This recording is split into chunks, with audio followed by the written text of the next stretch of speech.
Goeiedag, baie welkom by Tabernaduise aanlyn diens.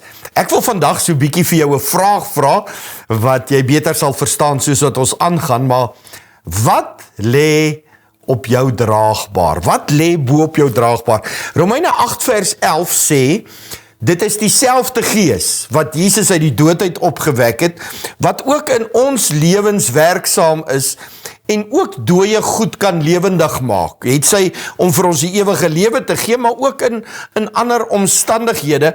En dis bemoedigend vir my as mens om te weet dat die Heilige Gees steeds opwekkingskrag het. Ek gaan vanoggend so bietjie fokus op 'n storie daar in Lukas 7, so van vers 11 af en verder.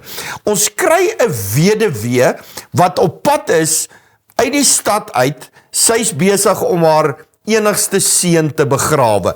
Intussentyd is Jesus en sy disippels op pad in die stad in. 'n stad met die naam van Nain. Nou, jy verstaan dit, die begrafplaas is buite die stad, dis hoekom hulle op pad uit die stad uit is.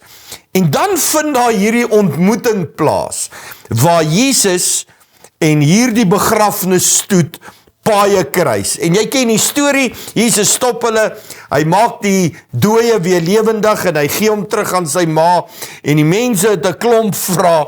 D.L. Moody het op 'n stadium tong in die kies gesê, Jesus spoiled every funeral he went to. Of dit dan nou hier die seun of Lazarus is, iewers gebeur daar iets as Jesus by 'n dooie situasie uitkom, net soos Jesus hierdie seun opgewek het, wat op hierdie draagbaar op pad graf toe is. Glo ek in my hart, dat die Here dalk vandag iets in jou lewe wil doen, en vandaar my vraag, wat lê op jou draagbaar? Wat is dit wat jy besig is om te begrawe, wat vir jou kosbaar is? Is dit dalk 'n kind? Is dit dalk 'n verhouding? Is dit dalk jou huwelik? Is dit dalk jou werk? Is dit dalk jou ministry, wat by jou bo op 'n draagbaar lê, en jy's besig om dit te stap, om dit finaal tot siens te sê, maar jou hart is seer en stikkend, en hier is die bemoediging, Jesus het nog nie krag verloor nie, hy het steeds opwekkingskrag, en wil steeds die dooie goed in ons lewe weer lewendig maak. Kom ek vra dan nou die vraag, en dan wil ek so bietjie uitbrei daarop, waar lê jou probleem? Vir hierdie vrou, nommer 1 sukkel sy met die seer van die verlede. Die Bybel sê sy was 'n weduwee. Hoe lank sy nou 'n weduwee was, weet ons nie, maar iewers sukkel sy nog met die seer van haar man se dood, en nou is haar kind dood. En al hierdie herinneringe van haar man word nou van vooraf oopgekrap, en jy kan net dink waar haar kop is. Dis orals, want sy sukkel nog met die seer van die verlede, nou is sy al nuwe seer, en ek dink en ek spekuleer, maar in haar geval, vra sy 10-1, soos ek en jy, as ons in moeilike situasies beland, vra soos, hoekom ek? Hoekom nou? Gaan dit nooit ophou nie? Wat sleg kan nou nog my tref? En sy stoei met die seer van die verlede, maar die seer van die verlede het 'n invloed op haar hede. En dit bring my by die tweede een. Sukkel jy dalk met die swaar kry van die hede? In hulle kultuur was daar vir haar nou nie veel hoop nie, want hierdie seun van haar was veronderstel om nou na haar te kyk. So hier is sy nou ewe skielik in 'n groot probleem gedompel. 'n Finansiële krisis, sy weet nie wat van haar gaan word nie, sy's moedeloos, sy's raad op, sy weet nie hoe om alles te hanteer nie. Maar dit gaan aan, want die seer van die verlede veroorsaak swaar kry in die hede, en dit bring vrese oor die toekoms. Dis die derde een. Haar enigste seun is dood. Ek sê weer, volgens hulle kultuur was dit nou sy verantwoordelikheid om na haar om te sien tot die dag van haar dood, nou dat sy pa nie meer daar was nie, maar nou is hy ook nie daar nie. Haar lewenslyn is letterlik afgesny. Sy het geen hoop vir die toekoms nie. Oral in die Bybel sien ons egter dat Jesus tot die redding kom van hopelose en moedelose mense. Mense wat voel hulle kan nie meer nie. Dis amper asof Jesus aangetrek word na die wanhoop van mense. God se krag word altyd die beste gemanifesteer. Wanneer ek as mens op 'n plek kom waar ek besef, ek is kragteloos, ek is hopeloos, ek kan nie in myself nie. Jesus het op 'n stadium gesê, verwysende na homself, dan sê hy, gesonde mense het nie 'n dokter nodig nie.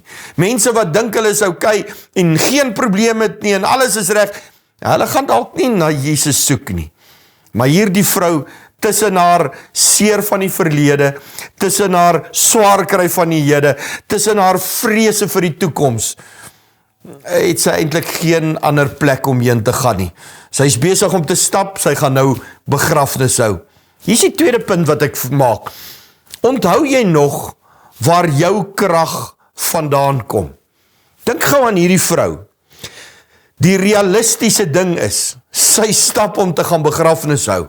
Sy is in die stoet.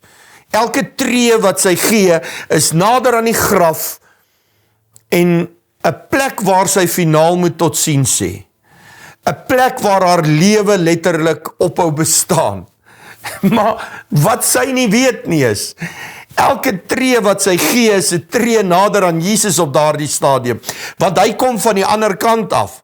En wanneer hierdie twee by mekaar uitkom, hierdie doodsheid wat op die draagbaar lê, en die verlosser en saligmaker van die mensdom, die een aan wie behoort al die krag in die hemel en op aarde, die oomblik toe hulle by mekaar kom, toe is daar 'n botsing tussen lewe en dood. En die lewe triomfeer oor die dood. Hierdie vrou se seer van haar verlede, haar swaar kry van die hede, haar vrese van die toekoms, kom in kontak met hierdie lewenstransformerende krag wat daar is in Jesus Christus. En haar moedeloosheid verander in moed, haar hopeloosheid verander in hoop. Die lewe van Christus Jesus gaan altyd triomfeer oor dood en duisternis. Dit wat sonde kom verwoes het. Toe hierdie vrou dink sy's op pad na die einde toe kry sy haar paaie met Jesus. En my vertroue is dat, terwyl jy vandag na my luister, daar weer in jou hart geloof kom, en dat daar selfs van jou kant af iets gedoen sal word, om weer paaie te kruis met Jesus, sodat lig en duisternis kan ontmoet, en lig gaan altyd triomfeer. Hier is die resultaat van kontak met Jesus. Nommer 1, jy sal altyd simpatie by hom beleef. God is liefde, sê die Bybel. Hy het 'n hart vir mense in nood. Hy het 'n simpatie en 'n empatie met die seer van mense, ook joune. Hoor wat sê vers 13, en toe die Here haar sien, het hy haar innig jammer gekry, en vir haar gesê, moenie ween nie. Nou ek moet dit net in konteks kry. Ek het jare terug by 'n ou tannie 'n les geleer, toe ek op 'n toneel kom, en 'n vrou probeer troos en sê, moenie huil nie. Toe sê die ou tannie, nee, moenie na die pastoor luister nie, huil. Want huil is 'n manier wat God vir ons gegee het, om van opgehoopte emosies ontslae te raak. So, 'n mens sê nie vir iemand wat treur, moenie huil nie, hulle moet huil, dis die manier om die goed uit te kry. Maar die feit dat Jesus vir haar sê, moenie huil nie, is nie omdat hy haar wil stop om van opgekropte emosies ontslae te raak nie. Dis omdat hy weet wat volgende gaan gebeur. Dis omdat hy weet, hy's op die punt om hierdie kind vir sy ma terug te gee. Jy sien, die duiwel wil hê, jy moet twyfel. Die duiwel wil hê, jy moet twyfel in God se liefde, en twyfel in God se omgee, twyfel in God se vermoëns, en ek en jy moet op 'n plek kom, waar ons weer net altyd ons vertroue in hom sit, en weet, hy wil die beste vir my hê. Hy het simpatie met my. Hy self sê, in Matteus 6, hy sê, daarom sê ek vir julle, man, moenie julle kwel oor julle lewe nie. Moenie oor alles worry nie. Nou sê ek dit vandag vir jou. Moenie worry oor dit wat daar op die draagbaar lê nie. Dit wat jy besig is om te dink, ek neem afskeid, ek gaan dit begrawe, die doodsheid van jou omstandighede nie. Hy verstaan, hy gee om, hy is lief vir jou. Hier is 'n baie belangrike feit, en jy het al baie preke daaroor gehoor, veral rondom die lewe van Lazarus, maar dit bly die waarheid. Hy is altyd betyds. Jesus se tydsberekening is altyd perfek. Al voel dit nie vir jou en my so nie.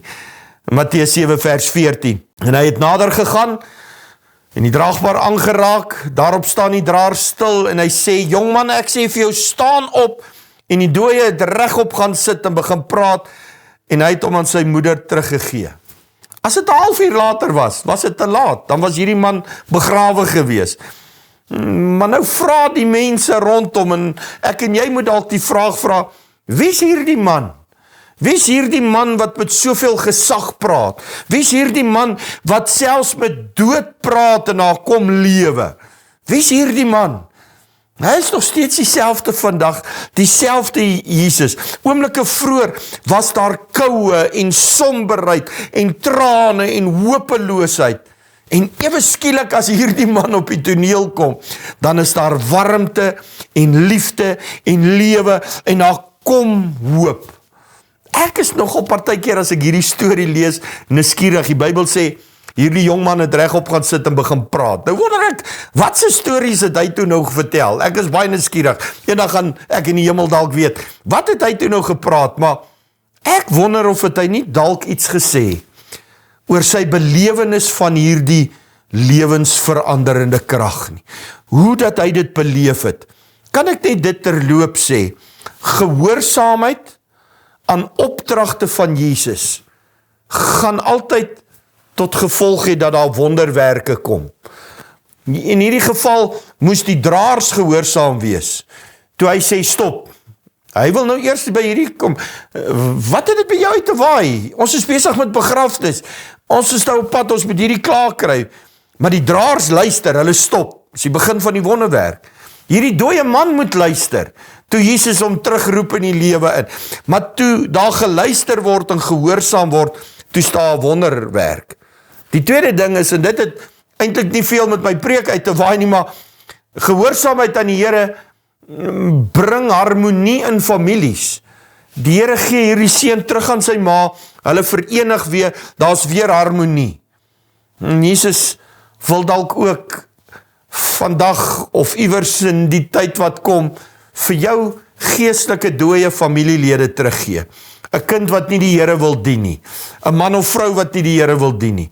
'n huweliksmaat wat dalk sy of haar rug op jou wil draai. 'n finansiële situasie, 'n retrenchment dreigement by die werk, waar ook al. En dalk moet ons net weer fyner luister en hoor wat die Here sê en net doen wat die Here sê. En dan kry ons dalk ook 'n wonderwerk. En dan sal dalk weer in ons gesinne ook harmonie. Hier is die laaste ding wat ek wil sê. God kry altyd die eer vir die resultaat. Elke mens wat hom volg, soos die skare in Matteus of Lukas 7 vers 11, sal altyd genoeg rede hê om hom te loof en te prys. Kyk wat gebeur in vers 16. En die vrees het hulle almal aangegryp, terwyl hulle God verheerlik en sê, 'n groot profeet het onder ons opgestaan, en God het sy volk besoek.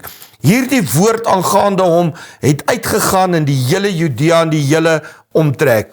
By Tabernadei is dit ons droom, dat elke mens in ons stad Polokwane en in ons provinsie Limpopo Jesus mag beleef. As ek en jy op 'n plek kom waar ons tot stilstand kom met ons draagbaar en toelaat dat Jesus dit wat dood is lewendig maak, dan gaan mense begin kennis neem. In elk geval, elke mens, soos ek sê, wat naby genoeg aan Jesus is, gaan daagliks genoeg rede hê om hom voor te loof en te prys. Maar kan jy jouself indink, en dis geloof, sê die Hebreërboek, om die onsienlike te sien, kan jy dink, wat gaan gebeur as Jesus jou draagbaar stop, en dit wat vir jou dood gelyk het, lewendig maak, hoe dat dit nie net jou eie geloof nie, maar die van mense rondom jou gaan aanraak. Jou stoet gaan dalk vandag baie kruis, met hierdie Jesus Christus, wat hy dood opgestaan het, grafdood en hel oorwin het, en ook in jou lewe, die oorwinning kan bring. Kom ek bid vir jou. Vader, ek bid in Jesus naam, dat hierdie opstandingskrag, hierdie lewenstransformerende krag, wat daar is in Jesus Christus, elkeen wat na my kyk en luister, sy lewens en sy omstandighede ook sal aanraak, en dat hy dit wat dood is, sal kom lewend maak, in Jesus se naam. Amen.